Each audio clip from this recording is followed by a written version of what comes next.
Amigos, amigas, ya estamos listos para iniciar este diálogo en esta mesa de maestros con quienes respeto y admiro y agradezco que compartan en este espacio libre como el viento. Le agradezco mucho a Francisco Paco Cruz, periodista de larga trayectoria, lo mismo que al maestro José Pepe Reveles, que nos acompañen en la mesa. Paco, buenas noches, gracias Vicente, por acompañarnos. ¿cómo estás? Mira, aquí contigo y con Pepe, que siempre es bueno porque uno siempre aprende cuando se sienta a la mesa con él, Vicente. Gracias, ¿cómo estás, Pepe? Muy buenas noches, aquí ya con COVID y influenza, ya vacunado. Ya es ganancia, Pepe. A ver, de lo que no hemos podido vacunarnos es contra las noticias falsas, contra la carroñería. Esta tragedia del paso del huracán Otis por Acapulco, por Guerrero, pues nos ha dejado una estela de mentiras, de torcer la realidad para golpear a Andrés Manuel López Obrador y al gobierno. Habrá algunas cosas que sigan siendo un reto en la zona devastada, habrá cosas que se tengan que mejorar, pero de ahí a lo que hemos visto y escuchado, pues hay que poner las cosas en su justa dimensión. Paco, ¿cómo ves la situación? Y ahora también, agrégale lo de la respuesta de Norma Piña, la consejera, la ministra presidente de la Suprema Corte de Justicia de la Nación, que acepta la propuesta del presidente para que el dinero de estos fideicomisos que se habían ya extinguido, pues termine ayudando a la zona devastada. Bueno, es que son dos temas interesantes, Vicente. Yo creo que hay que primero, vamos a tocar lo de la ministra y los 13 fideicomisos, 15,000 millones, primero esperar que sea cierto, porque ya un juez federal otorgó una suspensión al amparo colectivo que interpusieron como 741 trabajadores del Poder Judicial. A ver cómo salen de eso, que están convirtiendo en juez y parte. Eso es una parte, y segundo, hay que ver las letras chiquitas y ver cómo sale la ministra, si los entregan, qué padre. Y es una forma de que la ministra diga, bueno, pues ahí está, si tengo buena voluntad de trabajar. ¿Le va a lavar eso la cara? Depende de las trampas que pueda poner el Poder Judicial. Yo no confío en el Poder Judicial. Creo que en este país, si hay un poder en el que la gente desconfía, es el judicial. Sí, por la protección a cualquier cantidad de criminales, delincuentes, cuello blanco, capos, lo que tú quieras. Hay que ver a los juzgados, hay que ver cómo protegen a todo el mundo. Van a ceder fácilmente los 15,000 millones, me parece que es una medida política en la que hay que tener cuidado. Hay que seguir, y si lo hacen, bueno, finalmente, no es dinero de ellos, es dinero del presupuesto o de otros presupuestos, es dinero de nuestros impuestos, y está ahí, y hoy urge para reconstruir, y entramos a la otra parte. ¿Cómo nos curamos de la infodemia? No hay cura. No hay cura, Vicente. Mira, los periodistas del viejo régimen, como yo los llamo, los políticos del PRI, del PAN, están enojados y desesperados. Necesitan una bandera política. Y el huracán Otis es la bandera perfecta para ellos. ¿Les va a funcionar o no? No sé. El problema es que sí, nosotros tenemos que entender que el huracán es superior a cualquier cosa que hubiera pasado, superior a cualquier huracán que ha pasado en México, y que no sé, ya está ahí la información del Centro Nacional de Huracanes en Estados Unidos, ahí en Miami. No había forma de preverlo, de pronosticarlo, no sabían, fue tan rápida la evolución que los iba a agarrar igual, iba a ser tan destructivo. Y lo otro es que hay que entender ¿por qué una ciudad como Acapulco, de 1 millón de habitantes, cerca de 1 millón, quedó con tanto daño? Y eso no lo entendemos porque desconocemos parte de la historia reciente de Acapulco. Mira, yo lo marco a partir de 1929, aunque podemos ir más atrás, pero 1929 hasta cuando los acapulqueños fueron controlados por un grupo de por 5 grupos oligarcas españoles. Sí, y ellos prácticamente sometieron a los acapulqueños a la esclavitud, esa es la palabra. Y a partir de entonces, en el 29 más o menos, los políticos mexicanos descubren Acapulco, pero hacen lo mismo que los oligarcas españoles. Someten a los acapulqueños, los despojan de sus tierras, y en ese proceso crean una nueva oligarquía política y económico-financiera que desarrolla muy mal Acapulco, muy malo, nunca se preocuparon por esa parte que ellos desarrollaron, que es la costera y la zona hotelera, nunca se preocuparon por hacer buenas construcciones, por ejemplo, de concreto, y lo que vemos es que el huracán despedaza todo lo que es estantería, que no es muy sólida, y desconocemos la otra parte. Tú sabes, está la costera y luego está la Cuauhtémoc apenas pasando una cuadra. Y ahí para arriba, todo es pobreza, todo es miseria. Dicen, pero ¿cómo pudo destruir Otis todo eso? Pues porque eran láminas, porque no eran construcciones sólidas, era pobreza, era miseria que nunca, ningún presidente, a partir de 1929 y hasta noviembre de 2018, nunca se preocuparon por Acapulco. Iban de paseo en sus yates, iban a conocer todo, pero nunca se preocuparon por desarrollar una verdadera infraestructura. Hoy el reto es del gobierno federal, primero por montarse en la ayuda bien a los afectados, que sé que hay ayuda, ya están llegando. El presidente, además, con el secretario de Hacienda, dio a conocer un paquete de ayudas impresionantes, 61,300 millones de pesos, y además la distribución garantizada de cualquier cantidad de despensas. Ya hay plantas potabilizadoras, pero la cuestión es que tienen que actuar con mucha rapidez para montarse en una narrativa que los mismos acapulqueños sean los que difundan los beneficios y el trabajo de ese gobierno federal que tiene instituciones como el Ejército, la Marina, la Secretaría del Bienestar, trabajando desde el primer día. Entonces, montarte en esa narrativa. Y lo otro, te digo, ¿cómo luchas contra personas, periodistas, políticos de derecha, de extrema derecha, del PAN, del PRI, que están enojados con el gobierno, están enojados con el país? Y la verdad, yo lo he dicho con esas palabras, les vale madre Acapulco.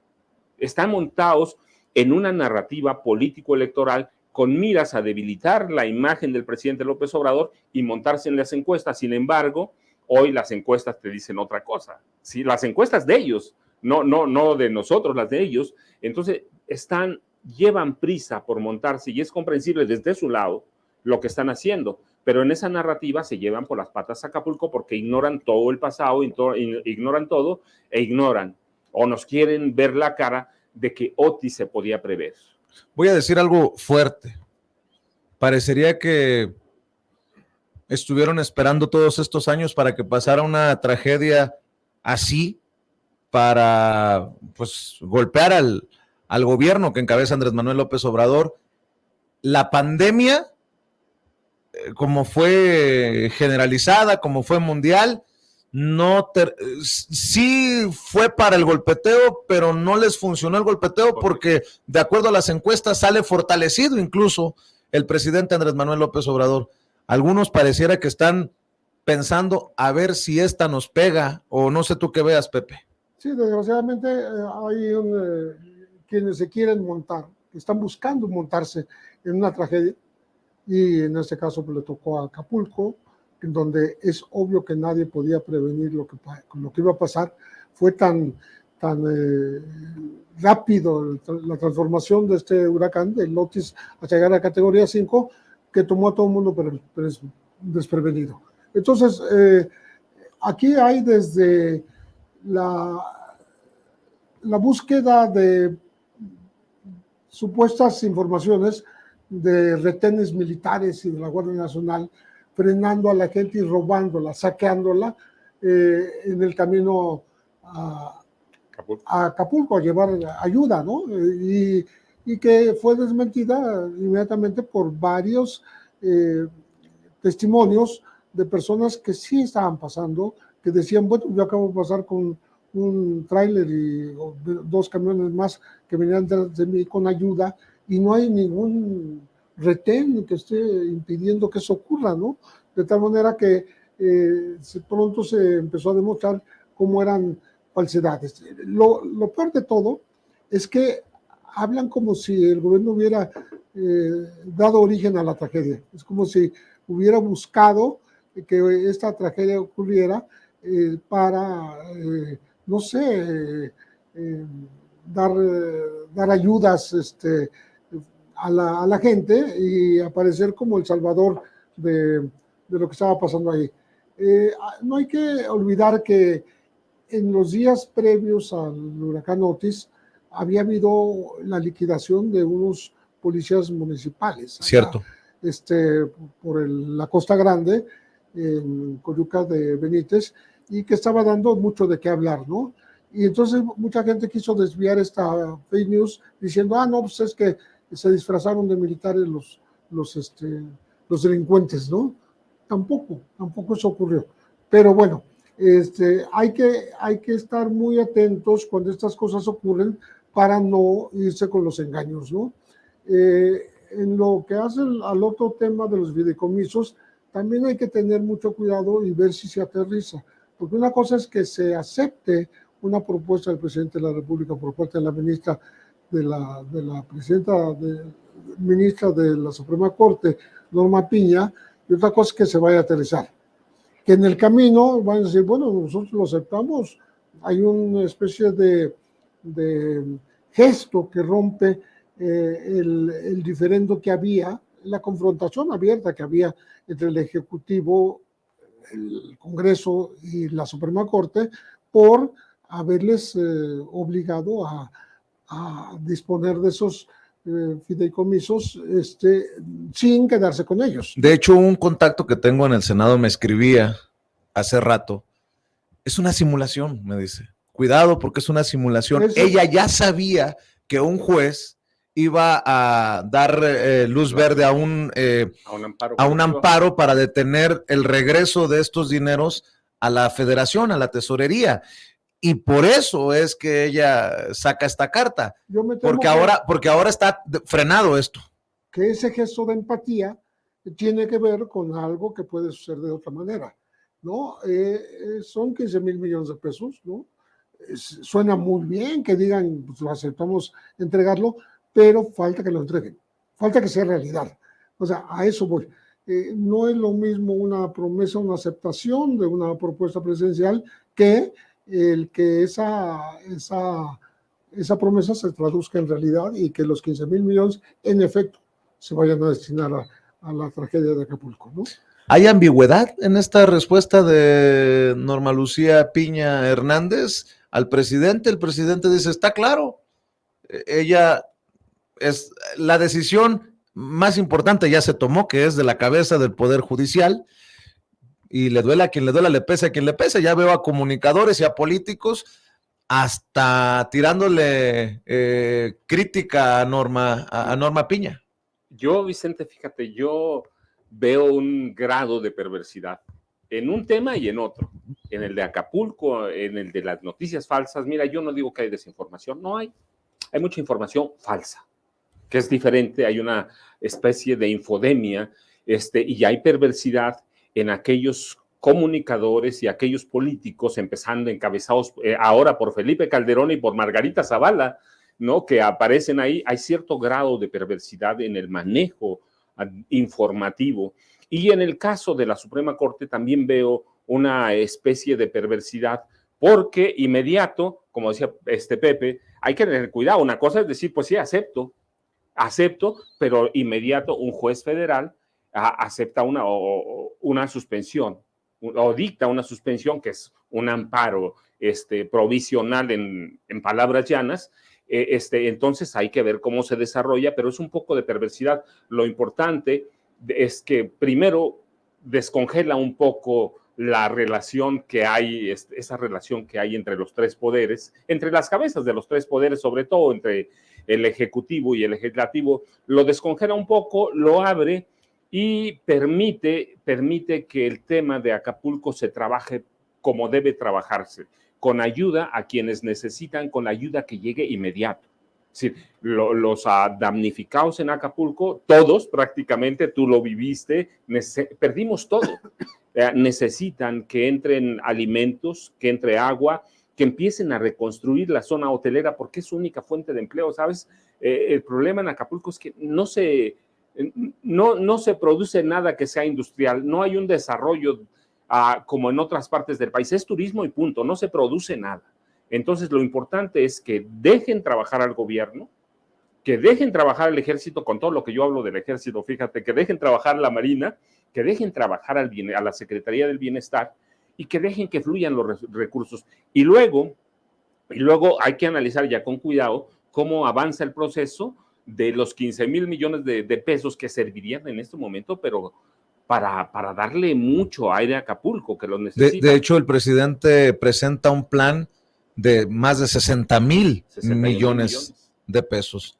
O sea, lo que venga de fideicomisos o no fideicomisos, bienvenidos para la reconstrucción. Y está adelantando que puede hacerlo antes del fin de año. O sea, que puede avanzar muchísimo antes del fin de año. O sea, como que tiene prisa de hacerlo y demostrar que se puede hacer, ¿no? Entonces, pues los recursos dice que están ahí, ¿no? Que se pueden utilizar y que se van a utilizar y que se va a llegar a satisfacer las necesidades más elementales de la gente. Le dice Paco, pues son muchísimas las necesidades, ¿no? Claro. Son incontables. No estoy diciendo que el Ejército, la Marina, ahora la Guardia Nacional no hacían la labor que me tocó ver, que nos está tocando ver en una situación de tragedia como la del paso del huracán Otis. Pero a mí me emociona, no sé qué reacción tengan ustedes, ver a los soldados echando a andar purificadoras, echando a andar comedores, con la pala y el pico limpiando el lodo de las calles, de las casas. Me contaban si recuerdo bien, Condominios Laurel, esta zona pobre cerca de la central de abastos. Fíjate que estaba un viejito, me dicen, un ancianito, solo en su casa, con el lodo hasta la rodilla, y hasta que no vinieron los militares, lo pudieron sacar.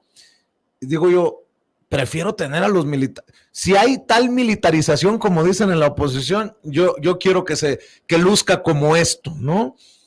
¿Qué les genera ver a las Fuerzas Armadas así?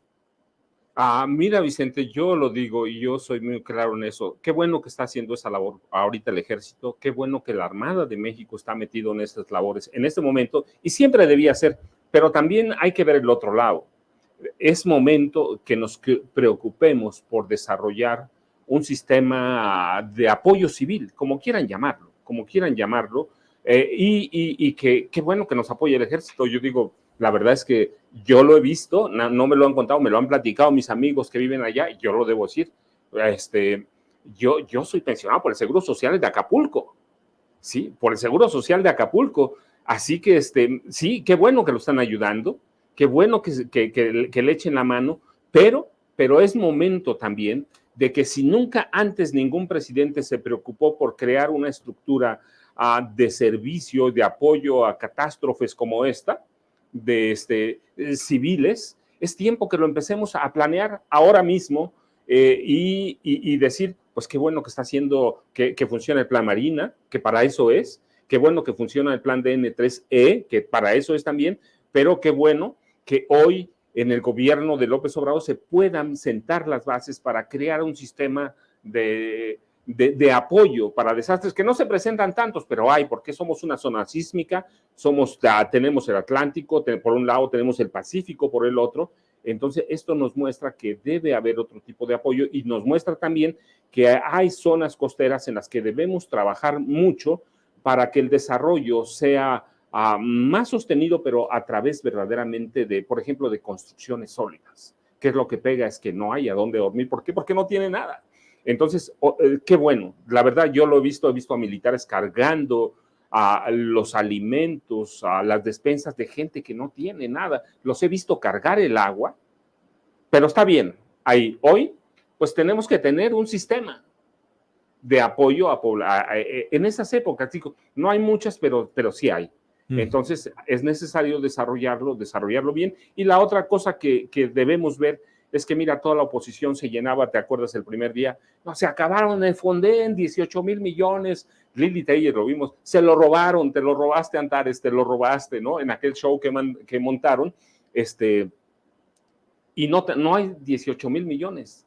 Hay 61,000 millones de pesos. Entonces, hay varias lecciones que tenemos que aprender, muchas. El Ejército se puede usar bien en algunas cosas y debe apoyarse, pues es una labor de apoyo. Veo también una campaña constante de querer meter al ejército en un, no sé, en un costal, ¿no? De corrupción. Ya ves este video que resultó ser una noticia falsa de que estaban robando a los que llevaban los víveres. Sí, se trataba de un militar que tiene que enfrentar la justicia, pero fue un caso en Aguascalientes que nada tenía que ver con Acapulco y esta desgracia. ¿Qué piensas de la labor de las Fuerzas Armadas, Pepe? Por cierto, también en la oposición están tan ridículos que dicen, tienen no sé cuántos miles de millones en lo del Tren Maya, en lugar de terminar la construcción del Tren Maya, manden ese dinero a Acapulco y dices tú, qué oposición tan payasa, ¿no? O es una o es otra, ¿no? Digo, yo creo que hay que hacer un DN3 reforzado, ¿no? Me parece que falta y sería sinceramente útil que empiece a correrse este auxilio del Ejército de la Marina a zonas aledañas a Acapulco, no nada más el puerto de Acapulco. El puerto de Acapulco requiere todo lo que va a requerir, pero hay zonas en donde sí vale la pena que se incluyan los auxilios, las ayudas del Ejército y la Marina. También no me parece que sea correcto que los empresarios de embarcaciones quieran decir a como de lugar que hay por lo menos 200 muertos.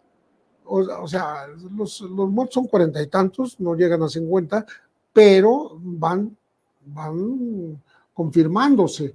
Pero decir que son 200 porque se los llevó el mar, me parece de una irresponsabilidad terrible, ¿no? Y creo que ahí hay que tener mucho cuidado, porque es como si el mar se hubiera tragado a la gente y ya no vaya a existir o vayan a empezar a salir cadáveres del océano, ¿no? Entonces, creo que eso es importante, que la autoridad sea muy puntual, muy específica en lo que está ocurriendo, ¿no? Así es. Y que nuestros empresarios quieran decir, no, pues como se rompieron las embarcaciones, pues esa gente quedó muerta, quedó en el mar. No hay. Luego también veo en los periódicos imágenes de se están armando para defender sus negocios y veo una foto a contraluz con alguien con un machete. Digo, yo que estuve allá, las únicos machetes que vi fue de gente que estaban cortando los troncos, pero no estoy diciendo que no sea así. Obviamente la rapiña forma parte de una situación de emergencia como esta, pero quieren pintar un Acapulco en el que se van a matar unos con otros y no, qué cosas, qué cosas. Y si me permiten, déjenme plantear otro tema que ustedes tendrán muchas opiniones y mucho que aportar. La reaparición de Salvador Cienfuegos, quien fuera secretario de la Defensa Nacional en tiempos de Peña Nieto, y no me refiero a su reaparición en el evento que tanto le criticaron al presidente, que le entregó un diploma por haber sido director del heroico colegio militar en su momento. Me refiero a esta entrevista, a modo, por cierto, a modo, que le concede a un personaje que sabemos que tiene una cercanía con esa élite militar, Jorge Fernández Menéndez, para, no sé si lo publicaron en Azteca o en ADN 40. Esta entrevista a modo que parece tener la intención de limpiarle la cara a Salvador Cienfuegos. Es la primera, creo, entrevista que concede después de haber sido arrestado en Estados Unidos y haber regresado después a México con aquellas críticas del presidente Andrés Manuel López Obrador, una investigación de la DEA que se caía a pedazos, según dijo el presidente. ¿Cómo ven? Mira, Vicente, aquí yo sé que Pepe y yo tenemos visiones bien distintas. Yo sigo mucho a Jesús Esquivel, que conozco desde los 90, que es el corresponsal ahora de Proceso, pero fue por años corresponsal de Notimex. Lo conozco, es un reportero muy responsable, es un tipo muy trabajador, lo he seguido, y lo que él dice yo lo creo verdaderamente, porque es un tipo que trabaja, que investiga, que había mucho sustento en las acusaciones contra el general Cienfuegos. va a presentar su libro próximamente sobre Cienfuegos en la FIL Guadalajara, pero yo voy más allá, mira, independientemente de que hubiera más sustento, por ejemplo, que con el caso de García Luna, debemos recordar varias cosas. Uno, es histórico el involucramiento del ejército mexicano en el narcotráfico. ¿Cuántos generales podemos documentar involucrados? Cualquier cantidad. Conocemos algunos que han sido secretarios de la Defensa Nacional, Juan Arevalo Gardoqui, otros como Mario Arturo Acosta Chaparro, a Francisco Quirós Hermosillo, Humberto Mariles, la gloria deportiva de este país, 2 medallas olímpicas, creo que fue en el 48, 2 medallas olímpicas, lo agarran en Francia, creo que en el 72, 74, con un cargamento de heroína pasado a través de una aerolínea mexicana, también culpable, aunque en esa época, en los 60, 64, creo que fue, lo acusan de un asesinato y finalmente sale libre. Y tenemos otros generales. El narco en este país nace de mano de los militares, tenía coroneles en esa época. Sí, uno de ellos llegó a la presidencia, Abelardo Luján Rodríguez. Entonces podemos tenerlos, pero yo lo que digo es, mira, Estados Unidos puede tener muchas pruebas contra el general Cienfuegos. Nunca, y lo sabe el ejército, lo sabe Estados Unidos, nunca se va a poder pelear con el ejército mexicano. Jamás. Puede detenerlo. Dicen que lo liberaron, que se sometió al presidente López Obrador. Yo creo que no se sometió, uno, al presidente López Obrador. Segundo, creo que Estados Unidos sí se retractó ahí por una sola razón. Un amigo militar me dijo, había una especie de rebelión en el ejército mexicano, no contra el presidente López Obrador, sino contra Estados Unidos. Tenemos más o menos 500 y tantos, 540 generales. Dijeron, pues no volvemos a colaborar con Estados Unidos. Tenemos como 200 y tantos almirantes, con un general 4 estrellas, que en este país hay bien poquitos, 4 estrellas, que es el secretario de defensa de cada presidente. Un secretario de 4 estrellas que caiga y nunca, imagínate la Marina, el ejército no colaborar con Estados Unidos, ese sí sería un golpe para Estados Unidos, por más que piensen en invadirnos, en lo que sea. Ese sería un golpe terrible, porque si hay instituciones mexicanas bien organizadas y de lucha, de apoyo en la lucha contra el crimen organizado, son el ejército y la Marina. Sí, entonces, si la Marina y el ejército dejan de colaborar con Estados Unidos, mira, se van a llenar de droga. Sí hay generales involucrados, hay militares involucrados, pero más vale que lo traten en canales institucionales para limpiar el ejército. ¿Urge una limpia del ejército? Siempre va a urgir. De la Marina también, pero hacerlo como lo hicieron con el general Cienfuegos va a hacer que los dos países caigan en errores y verdaderamente un día a la milicia mexicana, en el ejército terrestre y la Marina dejen de colaborar con ellos, y eso sería más peligroso, no para nosotros, sería peligroso para Estados Unidos. Así que esos casos, te digo, más allá de las evidencias que tengan, lo que tienen que hacer es trabajar conjunto y decir, la DEA, el Departamento de Estado, el Departamento de Justicia, decir, mira, tenemos estas acusaciones contra tal general, me parece que sí hubo una descortesía con el gobierno mexicano. Y eso los obliga a tomar las decisiones que tomaron. Están viendo que puede haber una rebelión del ejército y la Marina, lo devuelven. Y hoy creo que es innecesaria esa campaña para lavar la imagen cuando tenemos un ejército que hasta el gobierno de Peña Nieto se dedicó a matar y había evidencias suficientes para involucrar a varios generales generales y otros oficiales en el tráfico, en el crimen organizado, punto. Cienfuegos acusa a la DEA de esto, dice entre otras cosas, todo eso formó parte de este plan para perjudicar a México. No afectaron al secretario de Seguridad, afectaron a las Fuerzas Armadas, las ofendieron y agredieron al Estado mexicano, dice el general en retiro, Salvador Cienfuegos.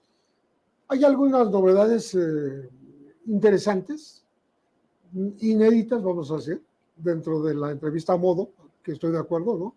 Pero que hay unos datos, unas informaciones que parecen sacadas de, pues no sé, de un sombrero, ¿no? Porque, por ejemplo, me parece muy interesante que haya habido la información de que se fraguaba un golpe de Estado. y que le dieron 10 millones de dólares a un secretario del Ejército para que trabajara en eso, ¿no? Otro dato también... ¿Y por parte de quién? El Sí, golpe. Nada más lo dice en términos generales, o sea, como una especulación. Parece que lo que sí quería armar Estados Unidos, la DEA particularmente, la DEA, era un caso muy similar del general Cienfuegos, muy similar al de Genaro García Luna, pero desgraciadamente los datos no son así, porque una cosa es estar acusado de proteger con todo el aparato de Estado y todas las policías al cártel de Sinaloa, y otra cosa es que un secretario de la Defensa quiera reunirse y proteger a un mini cártel, que era el H2 y el H9, que por cierto fueron liquidados por la Marina. O sea, no existe ni el H2 ni el H9, y sin embargo fueron liquidados por la Marina, y habrían sido ubicados en 3 ocasiones, por lo menos, el H2 y el H9, con El Salvador Cienfuegos. Una, según Estados Unidos, en una gira con Andrés Manuel López Obrador en Hermosillo, ¿no? En una ceremonia conmemorativa. Estaba en otra ocasión en Piedras Negras, ¿no? Develando una estatua, y tercero en Acapulco con empresarios. En ninguno de los 3 fechas en que se menciona haberse reunido, en ninguna de las 3 ocurrió. O sea, se demostró que no ocurrió. A mí me parece que querían armar un juicio contra México, más allá de Genaro García Luna, más allá de Salvador Cienfuegos, y ligarlo con el Chapo Guzmán. O sea, como que un narco, un secretario del Ejército, un militar y un jefe de policía, el más poderoso durante el tiempo de Calderón, eran lo mismo, ¿no? Me parece que eso quedó a deber en la acusación de Estados Unidos. ¿Por qué? Porque Estados Unidos prefirió preservar las buenas relaciones, como un poco dice Paco, ¿no? Que nunca un general va a ser 4 estrellas. Puesto enfrente del banquillo de los acusados, como no acusó banquillo de los acusados, sino que tomaron a un caso menor del H2 y el H9, al Salvador Cienfuegos. O sea, quedó libre de polvo y paja. Lo devolvió México. México trabajó con el gobierno de Washington para que lo devolviera, y lo devolvió a los Estados Unidos. Entonces, de alguna manera, Salvador Cienfuegos fue una especie de gente que fueron utilizados como si se tratara de un gran promotor de un cártel pequeño que solo tenía algo de influencia en Nayarit, no más allá, derivado de los Beltrán Leiva, ni siquiera es finísimo, es como si fuera el gran protector de todo el narcotráfico en el país.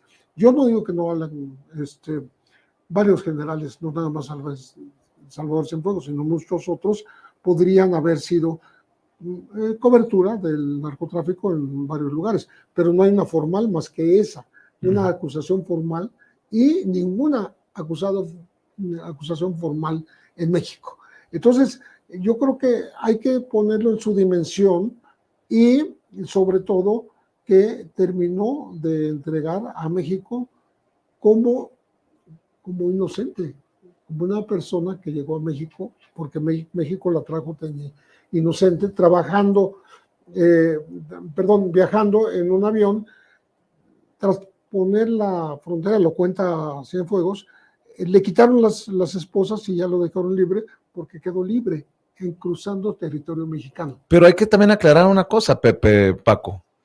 Lo absuelven o le limpian su récord por el caso este de presunto involucramiento con el crimen organizado.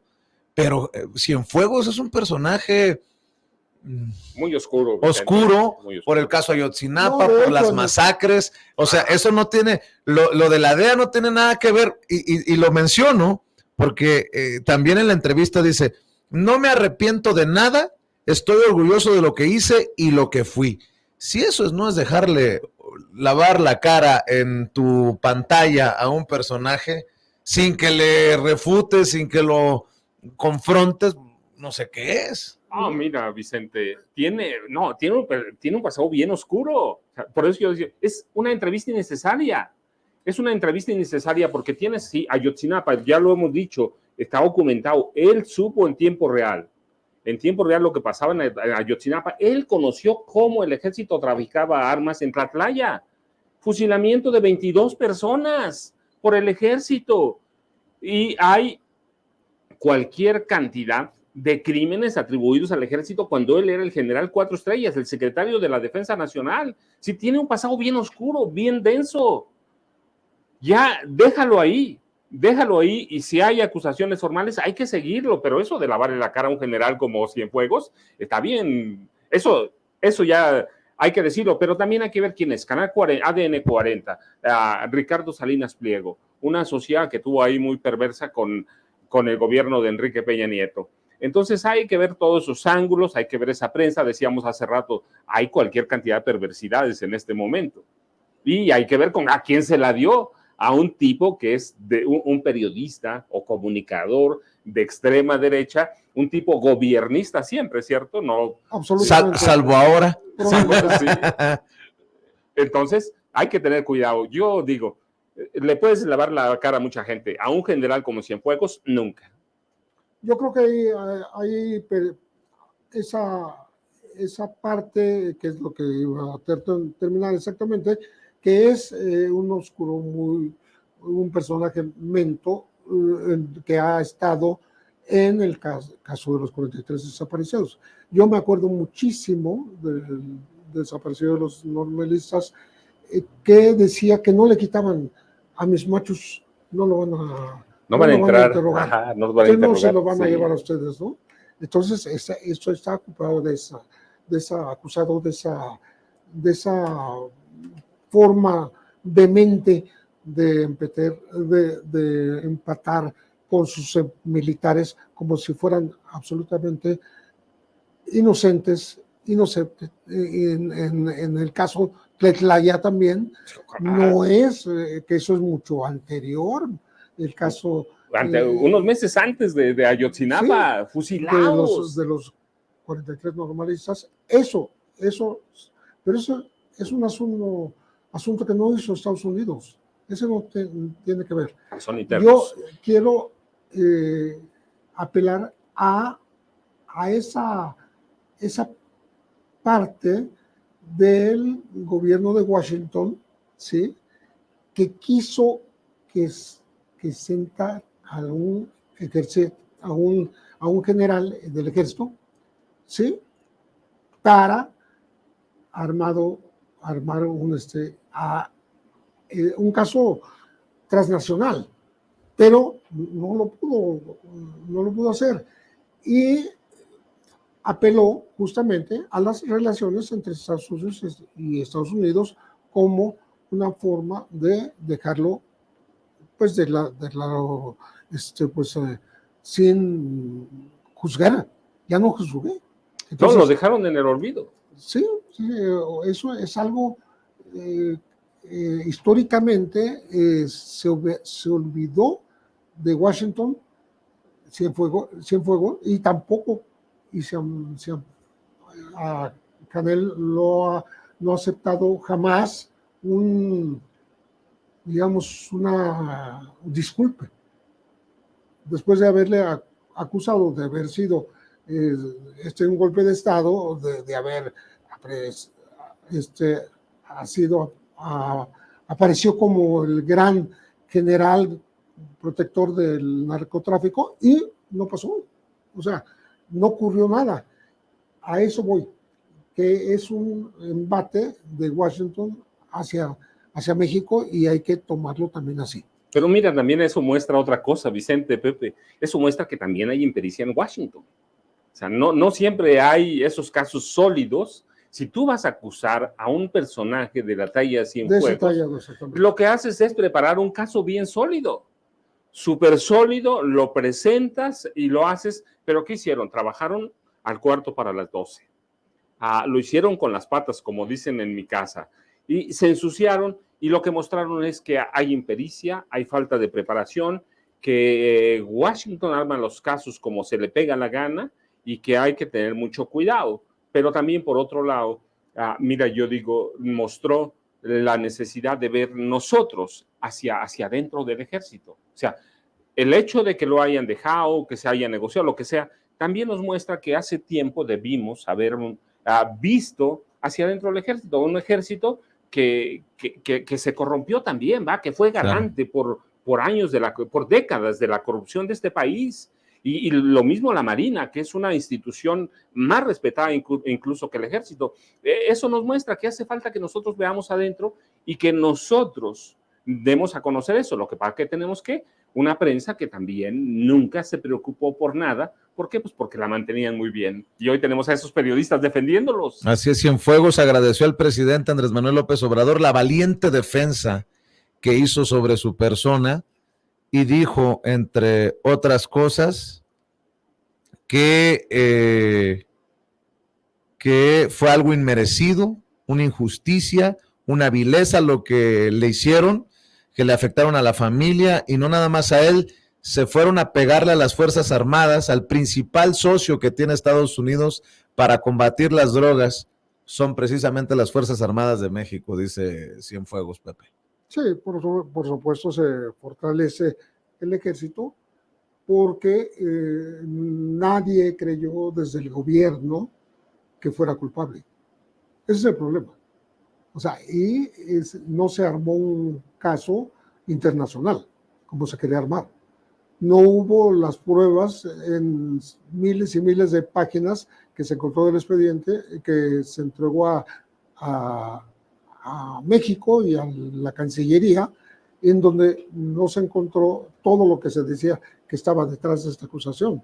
Desgraciadamente es así.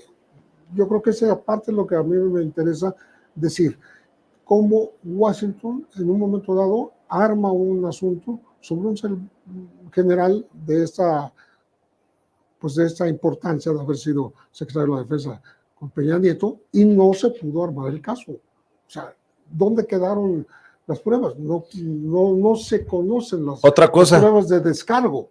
Ya que estás mencionando esto, dicen que es de sabios cambiar de opinión, ¿no? Y el presidente, recuerdo que habló duro sobre el caso Cienfuegos cuando se dio la detención y después seguramente cuando ve los reportes, cuando le llega los documentos, dice, no, aquí algo está mal y cambia el discurso desde el presidente sobre el caso Cienfuegos. Por eso digo que es de sabios cambiar de opinión, ¿no? Y termina ocurriendo lo que termina ocurriendo. Por cierto, me gustaría, ya que estamos en la recta final de la mesa, maestros, preguntarles su opinión, porque también cuando Fox abre la boca, nos da carnita para la crítica.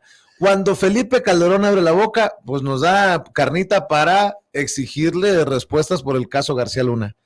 Pero ahora estaba viendo a Ernesto Zedillo que le está tirando indirectas, así lo entendemos muchos al presidente Andrés Manuel López Obrador. Dijo que le gustaría ver a alguien que no explote, que tampoco divida nuestras sociedades, que no sea un demagogo, que quiere ver a un presidente que no gobierne mintiéndole a la gente y culpando a otros por sus propios errores. Qué comodino salió en este foro en Chicago, Ernesto Zedillo, ahí en la Universidad de Chicago, los Chicago Boys, los neoliberales, decir estas pavosadas, porque ahora resulta que no podemos ver hacia el pasado y decir, nos dejaron clavada una flecha con lo del Fobaproa, por ejemplo, ¿no? Pero no, mira, Vicente, no solo es el Fobaproa y no solo ha sido ahorita muy correcto con él, es un infame, es un sinvergüenza, es un miserable. ¿Por qué? Cuando Miguel de la Madrid era presidente de la República, Ernesto Zedillo, trabajaba en el banco y él preparó un programa de rescate por 12.500 millones de pesos, de dólares, discúlpame, un programa de 12.000 millones de dólares que se llamó Ficorca. Ahí están los expedientes, 12.500 millones de dólares para rescatar a los 12 mayores empresarios de este país. La mayoría estaba en esa época en Monterrey, que salieron de nuestros impuestos. Su familia política, el papá de su esposa, de Nilda Patricia Velasco Tapia, Nilda Patricia Velasco Núñez, discúlpame, Nilda Patricia Velasco Núñez, su papá, el papá de ella y sus hermanos controlaban al cártel de Colima, y luego cuando estalla la crisis del diciembre del 94, la mayor crisis económico-financiera de este país. Este hombre estalla hipoteca el petróleo directamente con Bill Clinton. Le hipotecó toda la producción de petróleo por un préstamo de 50,000 millones de dólares. No se ocupó todo el préstamo, pero le hipotecó el petróleo. Nos sumió en la mayor crisis económico-financiera de este país y luego nos endilga 1 billón de pesos a través de lo que es considerado hoy todavía el mayor robo a las arcas públicas. 1 billón de pesos para salvar a empresarios ladrones, a políticos ladrones, a banqueros ladrones. Es decir, un político que nada tendría que estar diciendo en este país y luego vende los ferrocarriles y se hace millonario también con esa venta y va a trabajar para los ferrocarriles. Es decir, si hay un presidente infeliz, sinvergüenza, ladrón, es él. No tiene nada que estar hablando, está involucrado. Él es el responsable de la creación de los Zetas. Está documentado, va a través del comando Zulu, que saca sin tener preparación, nada. Él es el responsable de que se hayan creado en este país las mayores bandas de secuestradores encabezadas por Genaro García Luna.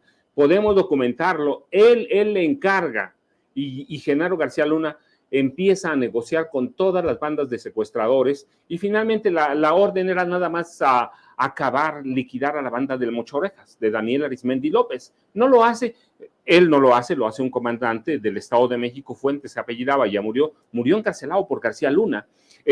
Así que es un presidente sinvergüenza, un presidente ladrón, un presidente que deshizo este país y que hoy viene a dar lecciones de algo cuando este país, mira, si algo está funcionando bien en este país es la economía. Hay que verlo. El empleo, salida de pobreza. O sea, es un presidente miserable, sinvergüenza por todos los datos. Te hablo de datos que están en el Banco de México, que están en Hacienda. No que yo haya estudiado con doctores en economía que me apoyaron ellos, debo decirlo, con datos de ellos. No, sacamos los datos de Hacienda.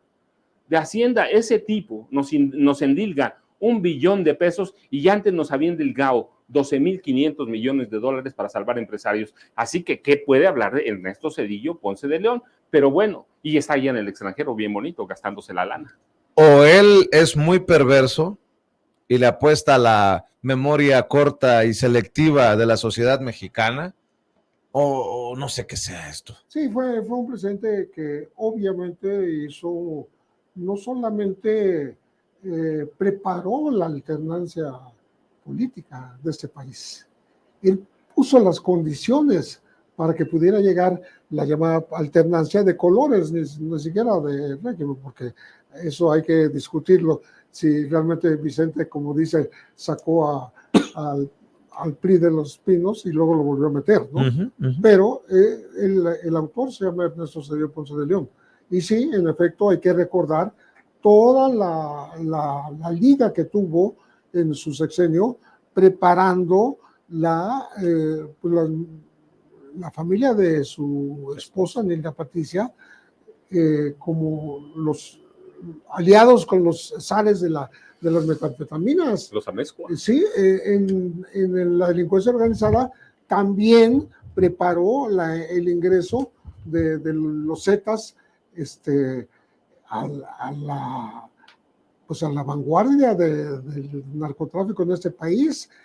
Hay que recordar también algo que me estaba recordando lo que decía Paco, como Ernesto Zedillo Ponce de León fue el primero que ensayó meter a los militares en todos los estamentos de la justicia. Hizo el experimento en quise decir Chihuahua. En Chihuahua con Barrio, Pancho Barrios, con Fernando Barrio, Pancho, y Pancho, eran sí. no nada más los generales, el general Clemente Vega, eran los jueces, eran los magistrados, eran las policías sustituidas por militares, y se hizo un experimento muy importante con el procurador, también Lozano Gracia. Epanista. Todo eso se armó y después no fracasó la militarización, pero fue la primera militarización del país en manera estructural. Y eso lo hizo Ernesto Zedillo Ponce de León. Entonces, preparó la llegada de los Zetas, como recordó muy bien el caso del salvamento que nos dio Estados Unidos para $50,000 millones para la economía nacional, pues todo el Fobaproa, o sea, fue un presidente desastroso. Mejor calladito se ve más bonito, ¿no? Porque... Y mira, con el general Enrique Cervantes Aguirre hablando de narcotráfico. Te iba a decir que también recibió su diploma el día que también fue, y mira, fue también reconocido Cienfuegos, ¿eh? El caso lo conoce muy bien y hay que decirlo, César Gutiérrez Priego, el abogado lo conoce muy bien porque él encarceló a su papá, que tenía todas las pruebas para encarcelar a toda la familia política de Ernesto Zedillo Ponce de León. Y por eso encarcelan a Jesús Gutiérrez Rebollo. Ajá. Exactamente. O sea, tenía 100 días de ser nombrado al frente del Instituto Nacional contra las Drogas y lo metieron a la cárcel entre el... Tenía grabaciones. Exacto, al secretario de la Defensa, Cervantes Aguirre, y todo esto ocurrió con Zedillo, ¿eh? Por eso Zedillo dice que no quiere a alguien que no esté culpando al pasado, pues sí, lo que hizo él, lo que permitió él, ahorita seguimos sufriendo las consecuencias. Secuestros con García Luna, él metió a los secuestros a García Luna. Narco con Enrique Cervantes Aguirre, sí, narco con los Zetas, los Zulus era el comando Zulu, Fobaproa, $1 billón. Entonces, si hay alguien que debe quedarse callado, todos los expresidentes, pero él tiene de todo, de narco hasta los robos, porque Fobaproa está documentado, es un robo. Hay periódicos ahí que deben cualquier cantidad de millones de pesos. No seamos exagerados, maestros. Al contrario, en la oposición, por ejemplo, están reconociendo a José Ángel Gurría, redactando el proyecto de nación de la oposición 2024-2030. Ese también es parte de los atracadores, de los malandros. Es Pepe. Parte. Sí, por supuesto, y falta decir que también tomó venganza de su antecesor, de Salinas, lo persiguió, lo echó del país. Se tuvo que ir a Irlanda, final, ¿no? Se tuvo que ir a Dublín, a Irlanda. Entonces, todo eso está en el débito y en el pro también de lo que hizo Zedillo en su momento, ¿no? Entonces no se puede hacer el ignorante ahora. A ver, el único que se ha mantenido un tanto Peña. En silencio es Peña, pero Calderón, asqueroso. Fox le mienta la madre al presidente y a todos. Mira, ese ya llegó al grado de locura. La verdad es que eso son dos cosas. Primero, fue un presidente corriente, vulgar, grotesco, ¿sí? No por nada se dice que se documenta que los 12 años del PAN fueron 2 gobiernos fallidos, hubo un retroceso. No, Vicente Fox Quesada ya llegó a lo grotesco, a lo grotesco. Siempre ha sido grotesco, siempre fue como un juguete ahí, pero hoy está llegando a niveles de desesperación. Y Calderón, pues es la extrema derecha, ¿quién lo protege en España? Pues sí. La extrema derecha, esa extrema derecha violenta y que quiere tomar el poder, como lo tomó él. Pero fíjate que más allá de las redes sociales, a mí me gusta que los inviten a estos foros, porque solitos se exhiben. Claro. Decía mi nana que en paz descanse, el pez por la boca muere. No, el otro día en Argentina, Calderón quedó exhibido diciendo cómo se cortaba la coca y cómo se vendía y se distribuía. Y dije yo, chingado, Ya sabe. nos salió maestro Calderón, ¿no? Pero estos personajes andan con todo. Lo que me sorprende es que en el caso, por ejemplo, de Vicente Fox, lo sigan tomando como un referente en este evento en el que le besa la mano a Xóchitl Gálvez, llama presidentito a Andrés Manuel López Obrador, dice que Xóchitl Gálvez es un milagro que cayó del cielo, y estaba rodeado de los mismos de siempre, Santiago Krill, Marco Cortés, y dices, ¿en qué momento no se dan cuenta pues, que van juntos al basurero de la historia? No se van a asustar. Sin duda va a ser su referente el dedicarse al negocio de la marihuana. Eso sí lo va a hacer. Ahí sí va a ser persistente. Y se ve, ya apuntó y va tras el negocio. No hay pierde. Un expresidente dedicándose a vender marihuana. Y de hecho creo que en algún momento lo platicaba con el licenciado César Gutiérrez Priego, y le mando un saludo y espero que no se me vaya a enojar por conversar cosas que a veces echamos cuando estamos pues a solas platicando. No se ha investigado, creo yo, del todo a Ernesto Zedillo, porque si su familia política tenía los vínculos que tenía, no es que cortas con un machetazo las cosas y ya cada quien para su casa. Aquí se rompió una taza, cada quien para su casa.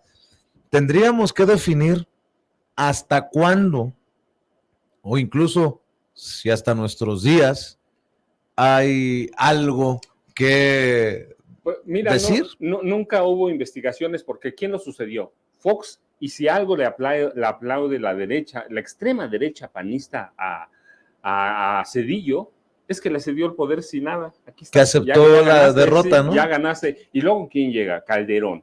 Y luego Peña. Sí, pasaron 3 presidentes y ninguno hizo nada. Así que con el tiempo se dedican a desvanecer las pruebas, a callar. Lo mismo que decíamos cuando empezó esta plática, porque nadie se acuerda de lo que pasó en Acapulco y cómo se formó. Y por eso este desastre, bueno, lo mismo pasa con Zedillo, cuyo segundo secretario de Hacienda, tú tienes razón, fue José Ángel Gurría Treviño. ¿Qué sucedió a quién? A Guillermo Ortiz Mena. A Guillermo Ortiz Martínez, discúlpenme, a Guillermo Ortiz Martínez lo sucedió. Así que, pues ahí tienes toda la imagen, toda la fotografía de lo que es Ernesto Zedillo Ponce de León. ¿Con qué cerramos, Pepe? Pues fíjate en dónde empezamos y dónde terminamos, ¿no? Sí. Cómo se busca en el presente cualquier pretexto para atacar todo lo que dañe a la 4T, ¿no?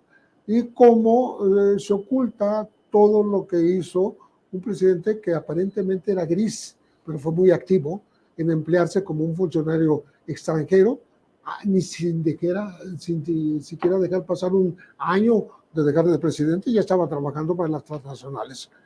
Se preparó para eso.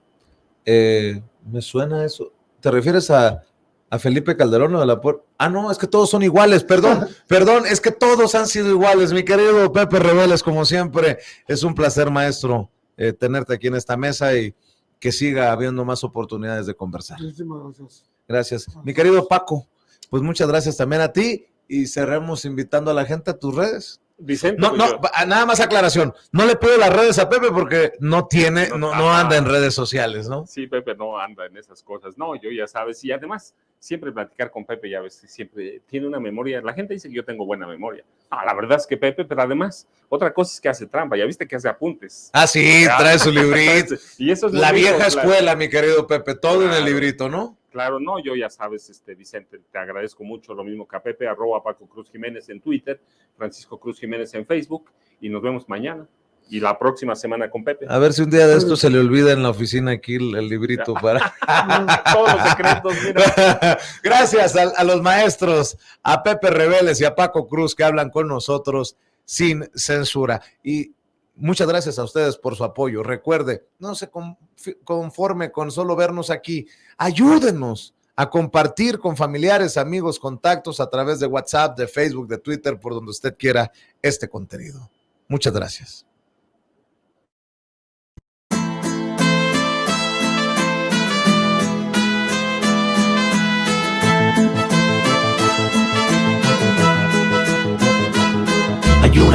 prensa que aplasta el pensamiento y asegura la paz para el tirano, prensa basura. Hay otra prensa que es luz y claridad en la noche oscura. Hay quien tiene remedio y hay medio sin cura. Hay una prensa que nutre la perfecta dictadura y le declaró una guerra abierta a la cultura. Hay otra prensa dispuesta a enfrentarse a esta locura, sincero, sin pero, sin miedo y sin censura.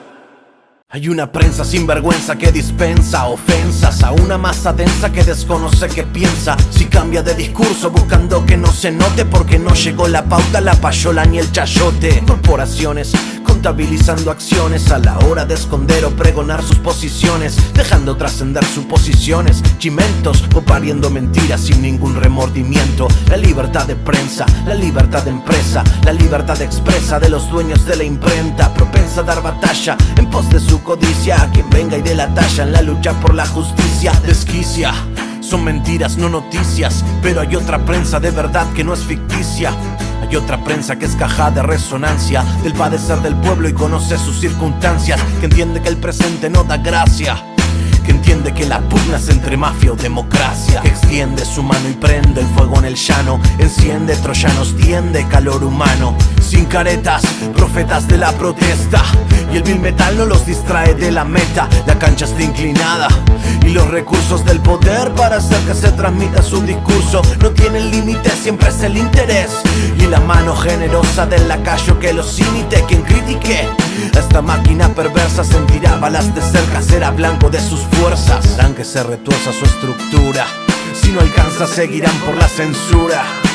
Fifi, cheto, fresa, presa, de esa alma da cabeza, besa su alteza, profesan promesas de esas que sabemos pronunciar y no progresan. Me temo que vemos el mal supremo y decir la verdad se convirtió en deporte extremo. Son demonios demostrando su temor, el demos, el pueblo, su único bemol. ¿Será el sol que ilumine la comunicación o el Seol que confine a la persecución?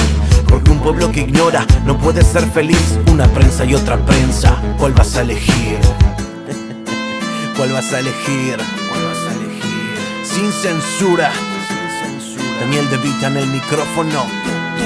Doble D está en la casa. Hay una prensa que aplasta el pensamiento y asegura la paz para el tirano, prensa basura. Hay otra prensa que es luz y claridad en la noche oscura. Hay quien tiene remedio y hay medio sin cura. Hay una prensa que nutre la perfecta dictadura y le declaró una guerra abierta a la cultura. Hay otra prensa dispuesta a enfrentarse a esta locura, sincero, sin pero, sin miedo y sin censura.